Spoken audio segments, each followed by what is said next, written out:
bo'lganda kimnikina? Hozir. Voy uka.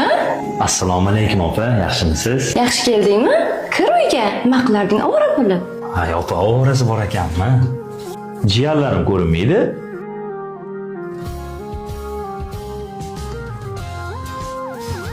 Pochcham ishlari yaxshimi o'zi opa? Kelishingni aytmabsan-da ukam. Sen yoqtirgan taom tayyorlab turardim. Ovqatni zo'rin tayyorlab qo'yibsiz o'zi opa. Chet el yurib, o'zim eng zo'r ovqatlarni yerkanman-u, lekin jigarim nima ovqat yeyotganidan xabarim ham yo'q ekan. Yengilgina kechki ovqat tayyorlagandim-da ukam. Opa o'zi sizdan suyunchi olgani kelgandim. Voy, qanaqa suyunchi ukam? Ol choydan. Rahmat opa.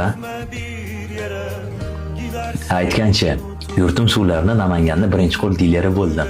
Voy, buncha yaxshi. Ochingga telefon qilaychi, ishdan keladigan vaqt bo'lib qoldi. Sen o'tirib tur, ha?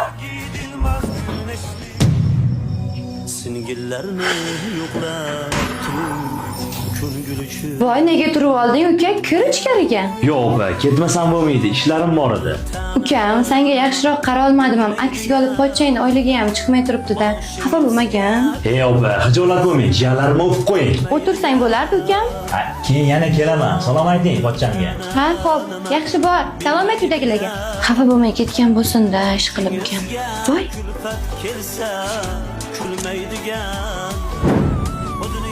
Hamkursizga ishlatarsiz. Ukam sabab chiqib qo'yibdi-da.